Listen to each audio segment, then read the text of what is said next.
Hello everyone. आज है 27 अगस्त और आज की इस क्लास में हम डिस्कस करेंगे 27 अगस्त से बनने वाले करंट अफेयर के सभी इंपॉर्टेंट क्वेश्चंस।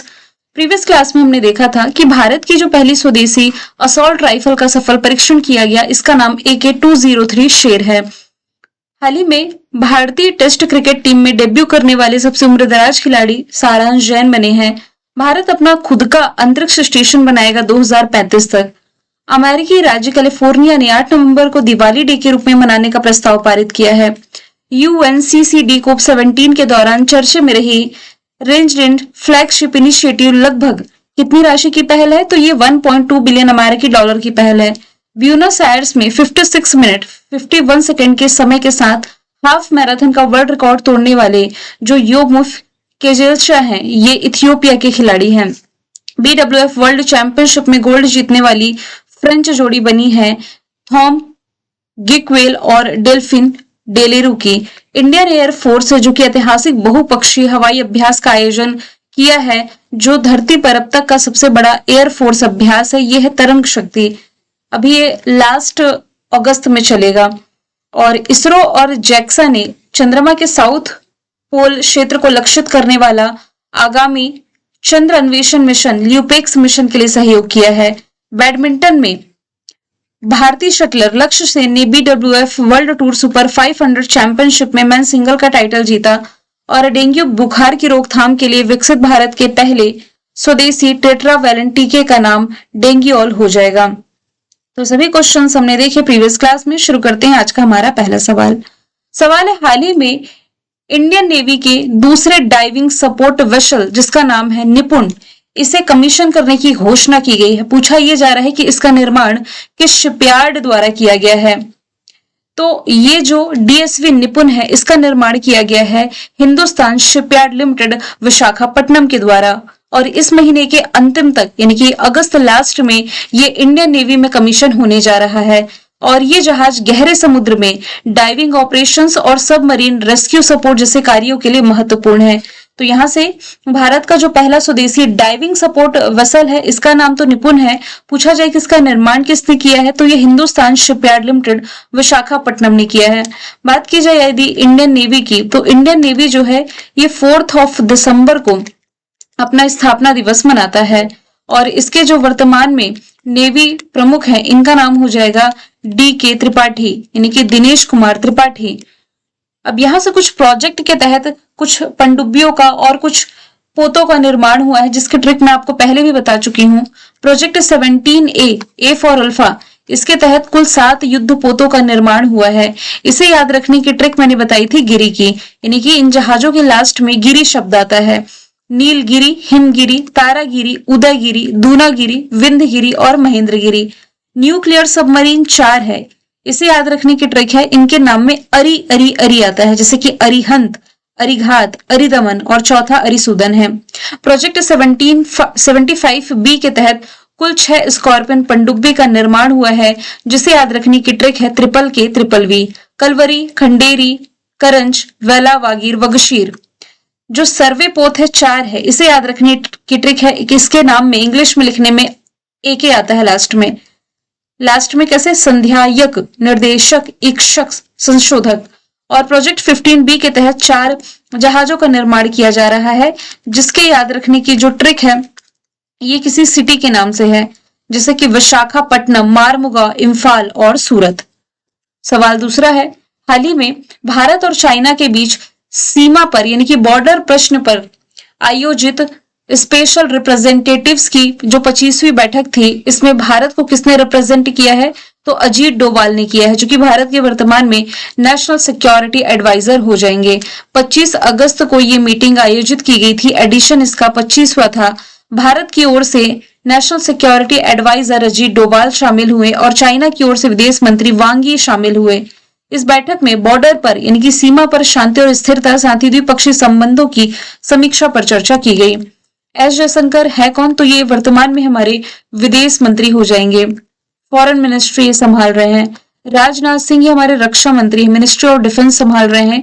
लखनऊ इनका निर्वाचन क्षेत्र है, उत्तर प्रदेश की जो कैपिटल है, और इसी लखनऊ में देश की पहली AI सिटी बनने जा रही है। और ऑप्शन डी में विक्रम मिस्री लिखा हुआ है, जो कि वर्तमान में देश के विदेश सचिव हो जाएंगे। सवाल तीसरा है, राष्ट्रीय खेल दिवस 2026 के मौके पर आयोजित किया जाने वाला खेलो इंडिया डायलॉग खेल की बात प्रधानमंत्री के साथ, इसका आयोजन किस तिथि को किया जाएगा? तो आज ही के दिन यानी कि 27 अगस्त को ये आयोजित किया जा रहा है। अभी नेशनल स्पोर्ट्स डे ये तो आपका 29 अगस्त को मेजर ध्यानचंद के सम्मान में आयोजित किया जाएगा। तो इसका जो संबंध है राष्ट्रीय खेल दिवस समारोह से है, जो कि 29 अगस्त को मनाया जाएगा। और ये दिवस हॉकी के जादूगर कहे जाने वाले मेजर ध्यानचंद की जयंती के उपलक्ष्य में मनाया जाता है। अच्छा, अंतरराष्ट्रीय जो खेल दिवस है ये अप्रैल महीने की 6 तारीख को मनाया जाता है, ये भी आप याद रखें। चौथा सवाल है, हाल ही में प्रधानमंत्री नरेंद्र मोदी की अध्यक्षता में आयोजित प्रगति की 53वीं बैठक निम्नलिखित में से किस क्षेत्र में या किस क्षेत्र से संबंधित परियोजनाओं की समीक्षा की गई? तो अभी प्रगति की जो 53rd बैठक रही है, इसमें रेलवे, सड़क और शहरी विकास इन क्षेत्रों से संबंधित परियोजनाओं की समीक्षा की गई। प्रगति जो बैठक रही, इसकी फुल फॉर्म बनती है proactive governance and timely implementation, माफ कीजिएगा। ये प्रधानमंत्री नरेंद्र मोदी द्वारा संचालित ICT enable multi modal platform है। इसका उद्देश्य है केंद्र और राज्य सरकार के बीच समन्वय स्थापित कर जो महत्वपूर्ण प्रोजेक्ट्स हैं इसके इम्प्लीमेंटेशन में तेजी लाना है। इसकी जो बैठक रही 53rd नंबर की 26 अगस्त 2026 को आयोजित की गई। पांचवा सवाल है कि संस्थान ने वाहन चालकों में थकान और झपकी का पता लगाने के लिए, सडनली उन्हें यदि नींद आ जाती है लंबी ड्राइविंग करते समय, तो ये पता लगाने के लिए इंटेलिसीट नाम का स्मार्ट ड्राइवर शीट विकसित किया है। तो आंसर यहां से आईआईटी मद्रास होगा, ऑप्शन सी।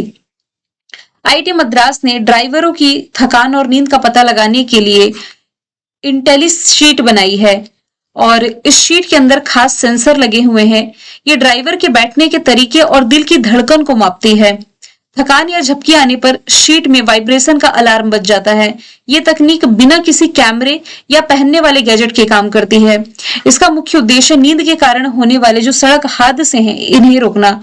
यहां से यदि मैं बात करूं चर्चे में रहे आईआईटी की, तो ओपन सोर्स बहुभाषी स्पीच रिकॉग्निशन मॉडल श्रवानी अभी हाल ही में Indian institute of science Bangalore ने विकसित किया है। पानी में विषैले पदार्थों का पता लगाने के लिए ईआई नाम का पोर्टेबल ऑप्टिकल सेंसिंग उपकरण विकसित किया है आईआईटी गुवाहाटी ने। प्रधानमंत्री नरेंद्र मोदी जी ने अभी अगस्त के महीने में AI powered high performance super computing सुविधा परम प्रज्ञा का उद्घाटन किया है आईआईटी दिल्ली में। आईआईटी दिल्ली के ही द्वारा लॉन्च की गई है दुनिया की पहली एआई लैब असिस्टेंट प्रणाली, जिसका नाम आइला है। आइला यानी कि artificial intelligent lab assistant. IIT Bombay में देश की पहली इंटीग्रेटेड कार्बन कैप्चर यूटिलाइजेशन और स्टोरेज फील्ड लैब की शुरुआत की गई। स्कॉर्प नाम का भारत का पहला पैरो वाला मोबाइल मैनिपुलेटर लॉन्च किया गया आईआईटी कानपुर के द्वारा। आईआईटी पलक्कड़ ने भारत का पहला एआई आधारित लर्निंग ऐप लॉन्च किया जिसका नाम टूटोज है। आईआईटी रुड़की के एआई ने हस्तलिखित मोदी लिपि को देवनागरी में कन्वर्ट किया है। आईआईटी मद्रास ने भारत की सबसे हल्की व्हील चेयर YD1 लॉन्च करी है और भारत का पहला हाइपरलूप टेस्टिंग ट्रैक तैयार हुआ है आईआईटी मद्रास कैंपस में बना है। इसकी लंबाई 410 मीटर है। अगला सवाल है, भारत का यूनिफाइड पेमेंट इंटरफेस यानी कि यूपीआई कब शुरू किया गया था, जिसकी हाल ही में 10वीं वर्षगांठ मनाई गई है। तो भारत में यूपीआई की जो शुरुआत है ये ऑफिशियली तौर पर 25 अगस्त 2016 को की गई। तो इसके 10 साल कंप्लीट हो चुके हैं और इसे आरबीआई की देखरेख में भारतीय राष्ट्रीय भुगतान निगम यानी कि एनपीसीआई द्वारा लॉन्च किया गया था और इसकी शुरुआत उस समय जो आरबीआई के गवर्नर थे रघुराम राजन, इनके द्वारा मुंबई में की गई थी। ये रियल टाइम फंड ट्रांसफर की सुविधा देता है। इसके बारे में ज्यादा बताने की जरूरत नहीं है क्योंकि यूपीआई आप सभी इस्तेमाल करते होंगे। एग्जाम में इसकी फुल फॉर्म पूछी गई है जो कि है यूनिफाइड पेमेंट इंटरफेस। किस संगठन ने महिलाओं को ट्रेनिंग देने के लिए पहला महिला कमांडो कन्वर्जन कोर्स शुरू किया है? तो एनएसजी नेशनल सिक्योरिटी गार्ड इसका राइट आंसर हो जाएगा। मानेसर में national security guard training academy ने अपना पहला महिला कमांडो कन्वर्जन कोर्स शुरू किया है। ये एक खास प्रोग्राम है जिसे राज्य पुलिस बल और केंद्रीय सशस्त्र पुलिस बल यानी कि सेंट्रल आर्म्ड पुलिस फोर्स की महिला कर्मियों को आतंकवादी रोधी अभियानों में ट्रेनिंग प्रोवाइड कराने के लिए बनाया गया है। नेशनल सिक्योरिटी गार्ड की स्थापना 1984 में की गई दिल्ली में हेडक्वार्टर है और ये गृह मंत्रालय के अधीन है। इसका आदर्श वाक्य है सर्वत्र सर्वोत्तम सुरक्षा। और यदि बात की जाए कि वर्तमान में जो आपका एनएसजी है यानी कि नेशनल सिक्योरिटी गार्ड, इसके डायरेक्टर जनरल कौन हो जाएंगे, तो ये बी श्री निवासन हो जाएंगे। यदि मैं अदर ऑप्शन की बात करूं तो देखिए सीआरपीएफ यानी कि central reserve police force, basically Naxalite area में सीआरपीएफ के जवानों की तैनाती होती है। इसका फॉर्मेशन ईयर 1939 है, दिल्ली में हेडक्वार्टर है। पूछा जाए सीआरपीएफ का अभी चार्ज किसने संभाला हुआ है, तो ज्ञानेंद्र प्रताप इसका राइट आंसर हो जाएगा, ज्ञानेंद्र प्रताप सिंह। सीआईएसएफ यानी कि central industrial security force, industrial area में इनके जवानों की तैनाती होती है। 1969 इसका फॉर्मेशन ईयर है, दिल्ली में हेडक्वार्टर है। ये भी मिनिस्ट्री ऑफ होम अफेयर्स के अंतर्गत आती है और इसके जो प्रमुख हैं ये हो जाएंगे प्रवीण रंजन। फिर यदि हम बात करें आईटीबीपी के, इंडो तिब्बत बॉर्डर पुलिस के, तो भारत तिब्बत बॉर्डर की सुरक्षा करने का काम ये करती है। 1962 इसका फॉर्मेशन ईयर है, दिल्ली में हेडक्वार्टर है और इसके जो प्रमुख हैं ये हो जाएंगे शत्रुजीत सिंह। अगला सवाल है FIH men's hockey world cup 2026 में भारत की टीम सेमीफाइनल की दौड़ से किस टीम से हारने के बाद बाहर हुई। तो देखिए अभी जो FIH men's hockey world cup और वुमेन्स हॉकी वर्ल्ड कप ये दोनों ही सेम जगह आयोजित किया जा रहा है। यूरोपियन कंट्री बेल्जियम और नीदरलैंड इसे होस्ट कर रहे हैं। तो अभी जो पुरुषों की टीम है ये सेमीफाइनल की दौड़ में किससे हार गई, अर्जेंटीना से। अर्जेंटीना से हार का सामना करना पड़ा इसे 3-5 से और इसी के साथ टूर्नामेंट के सेमीफाइनल में पहुंचने की जो भारत की उम्मीदें थी ये खत्म हुई। इससे पहले भारत को नीदरलैंड से 1-3 से हार मिली थी, जिससे उसके क्वालिफाई करने की उम्मीद बहुत ही कमजोर हो गई थी। बात की जाए यदि FIH men's hockey world cup की 15 से 30 अगस्त तक ये बेल्जियम और नीदरलैंड में होने जा रहा है। वॉवरे और एमस्टेलवीन में 16 देश इसमें पार्टिसिपेट कर रहे हैं। FIH अंतरराष्ट्रीय स्तर पर हॉकी को रेगुलेट करने वाली बॉडी है। 1924 फॉर्मेशन ईयर, लॉजन स्विट्जरलैंड में हेडक्वार्टर, थियरी वेल इसके CEO हैं। और पूछा जाए FIH के वर्तमान में अध्यक्ष कौन है, तैयब इकराम। अगला सवाल है, अच्छा स्पोर्ट्स के करंट अफेयर पर यदि हम नजर डालें तो हमने करंट अफेयर में देखा था कि कॉमनवेल्थ गेम्स के स्वर्ण पदक विजेता जो लक्ष्य सेन है, इन्होंने उत्कृष्ट प्रदर्शन करते हुए BWF सुपर 500 खिताब अपने नाम किया है। 135वां नंबर का जो डूरंड कप टूर्नामेंट था ये जीत लिया है ईस्ट बंगाल ने। नॉर्वे के जो दिग्गज शतरंज खिलाड़ी है मैग्नस कार्लसन, इन्होंने लगातार दूसरे साल ई स्पोर्ट्स वर्ल्ड कप शतरंज का खिताब अपने नाम किया है। इसके अलावा भारत ने नाइजीरिया के लागोस में कॉमनवेल्थ फेंसिंग चैंपियनशिप 2026 में अपना पहला ओवरऑल टाइटल अपने नाम किया है। कोरिया मास्टर्स जीतने वाले पहले भारतीय जो हैं अस्मिता चाली बनी है। इस साल का जो ईरानी कप है इसकी मेजबानी श्रीनगर के शेर कश्मीर स्टेडियम में होगी। Next year ICC men's world cup South Africa, Zimbabwe, Namibia host करेगा। Suraj Kumar Chand FISU world university squash जीतने वाले पहले भारतीय बने। R प्रज्ञानंद ने Saint Louis rapid and blitz खिताब जीता। भारत ने कॉमनवेल्थ 2026 में 39 मेडल्स के साथ चौथा स्थान हासिल किया। तेजस्विन शंकर ने कॉमनवेल्थ गेम्स में भारत का पहला डिकाथलॉन मेडल जीतकर इतिहास रचा। अजिंक्य रहाणे इंटरनेशनल क्रिकेट से संन्यास ले चुके हैं। शर्मिला धनखड़ ने कॉमनवेल्थ 2026 में महिलाओं के F57 शॉर्ट पुट इवेंट में गोल्ड जीता और अनाहत सिंह ने पहली बार वर्ल्ड जूनियर स्क्वैश खिताब जीता। PV सिंधु ने जापान ओपन 2026 का खिताब अपने नाम किया। किस दिन हर साल महिला समानता दिवस मनाया जाता है, तो ये मनाया गया है रिसेंटली 26 अगस्त को। अमेरिका में हर साल 26 अगस्त को महिला समानता दिवस यानी कि वुमेन्स इक्वालिटी डे मनाया जाता है। ये दिन अमेरिकी संविधान के 19वें संशोधन की याद में मनाया जाता है, जिससे अमेरिकी महिलाओं को वोट देने का अधिकार दिया गया था। इस दिन को पहली बार 1973 में ऑफिशियली तौर पर घोषित किया गया था। ये जो दिन है ये जेंडर इक्वालिटी और महिलाओं के लिए समान अधिकार और अवसरों के महत्व को उजागर करता है। अब अगस्त खत्म होने वाला है, तो अभी तक जो हमने इंपॉर्टेंट डेज देखे हैं, 1 से 7 अगस्त तक ब्रेस्ट फीडिंग वीक है। 1 अगस्त को पर्टिकुलर यदि हम देखें तो राष्ट्रीय पर्वतारोहण दिवस, विश्व फेफड़ों का कैंसर दिवस और वर्ल्ड वाइड वेब डे। 4 अगस्त है US कोस्ट गार्ड डे। 6 अगस्त हिरोशिमा डे। 7 अगस्त है नेशनल हैंडलूम डे। 8 अगस्त है भारत छोड़ो आंदोलन दिवस। 9 अगस्त है नागासाकी डे। 10 अगस्त है विश्व जैव ईंधन दिवस। 12 अगस्त है अंतर्राष्ट्रीय युवा दिवस। 19 अगस्त है विश्व फोटोग्राफी डे। 23 अगस्त है राष्ट्रीय अंतरिक्ष दिवस। 19 अगस्त है विश्व मानवतावादी दिवस। 20 अगस्त है विश्व मच्छर दिवस। 20 अगस्त सद्भावना दिवस। 20 अगस्त भारतीय अक्षय ऊर्जा दिवस। 21 अगस्त है वर्ल्ड सीनियर सिटीजन डे और 23 अगस्त है राष्ट्रीय अंतरिक्ष दिवस।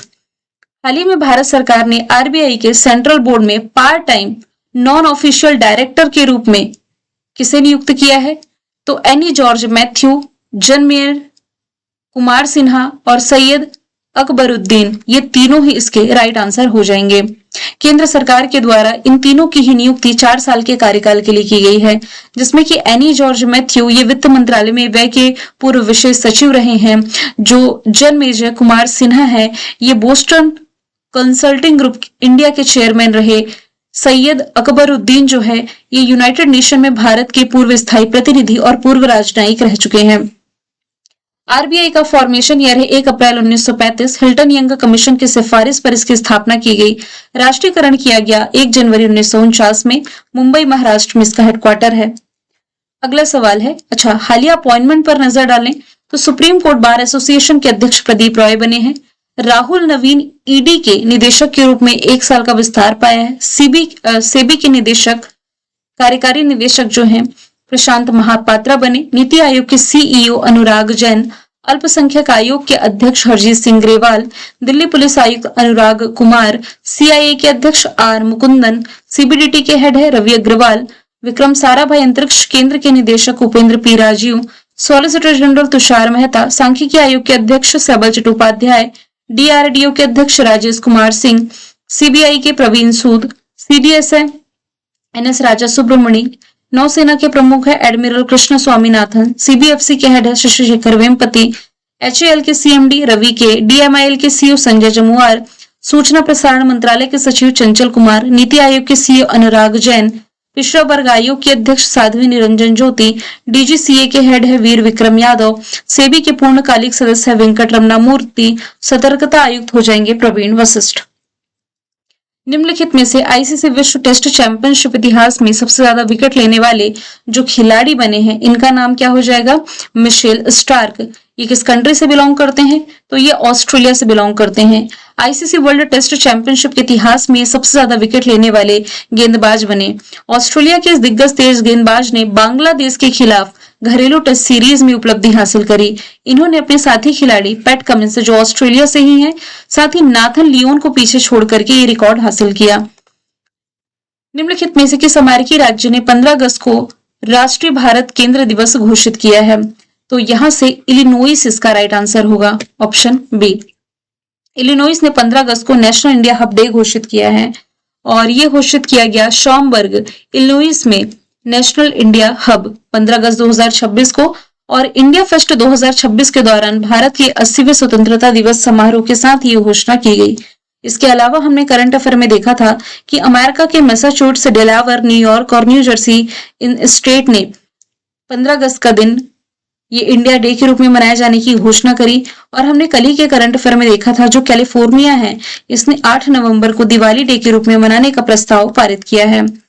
और अंतिम सवाल है, हाल ही में जारी work from home, work from anywhere यानी कि कहीं से भी काम किया जा सकता है ऐसा इंडेक्स 2026 का जारी किया गया और इसमें शामिल एकमात्र भारतीय शहर जो कि बन गया है मुंबई, जो कि महाराष्ट्र की कैपिटल है, ऑप्शन डी। तो यहाँ पर यदि आप देखिए वर्क फ्रॉम एनीवेयर इंडेक्स में शामिल एकमात्र भारतीय शहर मुंबई है और इस रैंकिंग का जो पब्लिशर है ये है इंटरनेशनल वर्क प्लेस ग्रुप। 100 में 77 का स्कोर हासिल किया है मुंबई ने। ओवरऑल ग्लोबल रैंकिंग इसकी 50वीं है, लेकिन भारत की तरफ से ये शामिल पहला शहर है। तो मुंबई 50वें स्थान पर है ओवरऑल। तो टॉप पर कौन है? बैंकॉक, जो कि थाईलैंड की कैपिटल है। यहाँ कुछ प्रमुख खूबियां हैं जैसे कि किफायती ट्रांसपोर्ट, रहने की सुविधा, मौसम और फ्लेक्सिबिलिटी, को वर्किंग स्पेस की उपलब्धता है। इंडेक्स और रैंकिंग की बात की जा रही है। हमने देखा था ब्रॉड गेज रेलवे नेटवर्क के विद्युतीकरण के मामले में भारत दुनिया भर में दूसरे स्थान पर है। ग्लोबल पासपोर्ट इंडेक्स में 125 है। सस्टेनेबल डेवलपमेंट गोल इंडेक्स में 94 है। ग्लोबल पीस इंडेक्स में 127 है। प्रेस फ्रीडम इंडेक्स में 157 है। दुनिया में सबसे स्वच्छ और सुरक्षित पीने के पानी वाले देशों में टॉप पर स्विट्जरलैंड, इंटरनेट शटडाउन में भारत दूसरा, टॉप पर म्यांमार। खाद्य सुरक्षा सूचकांक में टॉप पर आइसलैंड, वैश्विक आतंकवाद सूचकांक में इंडिया 13, हैप्पीनेस रैंकिंग में 116, ग्लोबल फायर पावर इंडेक्स में 4th, एशिया मैन्युफैक्चरिंग इंडेक्स में 6, रिस्पॉन्सिबल नेशंस इंडेक्स में 16, एशिया पावर इंडेक्स में 3rd और वैश्विक डिजिटल नोमैड रिपोर्ट में 38, ग्लोबल इनोवेशन इंडेक्स में भी 38 रहा है। मैंने कल आपसे पूछा था राष्ट्रीय अंतरिक्ष दिवस कब मनाया जाता है, जिसका आंसर 23 अगस्त था। आज का सवाल है मिल्की वे के सबसे तेज तारे का नाम क्या है, जिसे भी हाल ही में वैज्ञानिकों के द्वारा खोजा गया। आंसर जो भी है कमेंट बॉक्स में बताएं। मिलेंगे नेक्स्ट क्लास में। Thank you so much.